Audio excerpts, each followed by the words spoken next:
তখন আমি সেকেন্ড ইয়ারে পড়ি। সেদিন ছিল অমাবস্যা রাত। চারিদিকে ঘুটঘুটে অন্ধকার।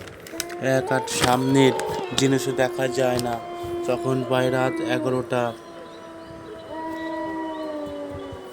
আমার দেশে বাড়িতে কিন্তু রাত 11টা অনেক রাত। সবাই লাইট নেভিয়ে ঘুমানোর প্রস্তুতি নিচ্ছে। আমি রাস্তা দিয়ে হাঁটছি মানে বাসায় ফিরছি। এক বন্ধুর বার্থডে ছিল। সেই বন্ধুর বাড়িতে আড্ডা মেরে খাওয়া দাওয়া সেরে বাসায় ফিরছি। সব দোকানপাট বন্ধ হয়ে গেছে। রাস্তায় শুধু বিক্ষিপ্তভাবে দুটো থেকে একটা কুকুর ঘুরেফিরে করছে। আমি মেইন রোড পার হয়ে গলিতে ঢুকলাম। আমার বাসায় যাইতে হলে এখন এই গলিটা পার হয়ে যাইতে হবে। ঝিঝি পোকার ডাকার আওয়াজ আসতেছে। কেবল একটা গা ছমছমি ভাব। আমার অবশ্যই কখনো ভূত পেতের ভয় ছিল না।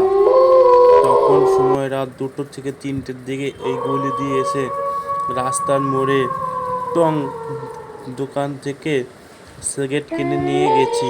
সেদিনও এমন কোনো ভয় আসেনি। আমার মনের মধ্যে গুলো দিয়ে হাঁটছি, হাতে জ্বলন্ত একটা সিগারেট। মোবাইলের আলোতে মাঝে মাঝে রাস্তায় দেখে নিচ্ছি আর গুনগুন করে গান গাইছি। দেখা তো তুঝে ইয়া দিল মে বাজে গিটার।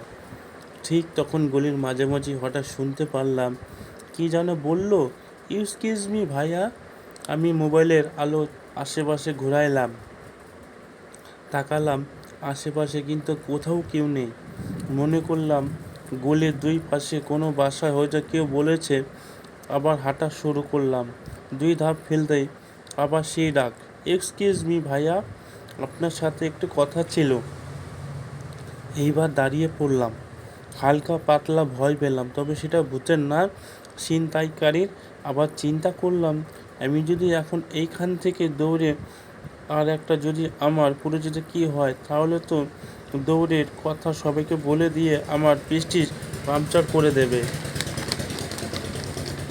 গলা দিয়ে কথা আসছিল না।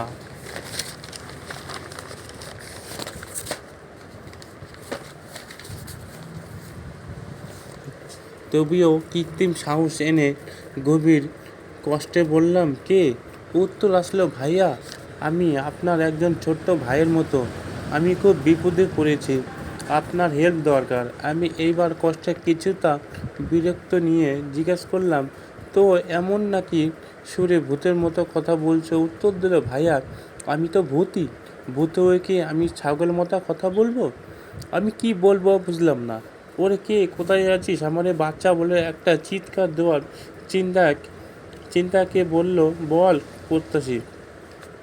এমন সময় সে আবার বলল, ভাইয়া, আপনার হাতে সিগারেটটা নেভে ফেলে দিন, তাহলে আমি আপনার সামনে আসতে পারবো না। আমি তো জানি নে ভূতরা আগুন দেখলে ভয় পায়। আপনি তো আমাকে দেখতে পাচ্ছেন না, দেখতে পাইলে দেখতেন। ভয়ে আপনার শরীরের লোম নিভিয়ে গেছে। ভয়ের লোম নেতিয়ে যায় নাকি? এতদিন তো শুনেছি ভয়ের লোম খাড়া হয়ে যায়। সে বলল, আপনাদের মানুষদের ভয়ের লোম খাড়া হয়ে যায়, আপনাদের ভূতদের লোম তো সবসময় খাড়াই থাকে, তাই ভয় পেলে নেতিয়ে যায়। আমি সিগারেট ফেলে না দিয়ে জোরসে একটা টান দিলাম। ভূতটা কিছু আকুতির মতো করে বলল, ভাইয়া প্লিজ, আপনার পায়ে ধরি, এইভাবে ভয় দেখাবেন না, আমার হার্টের প্রবলেম আছে। আমি বললাম, তুমি কে? সত্যি করে বলো।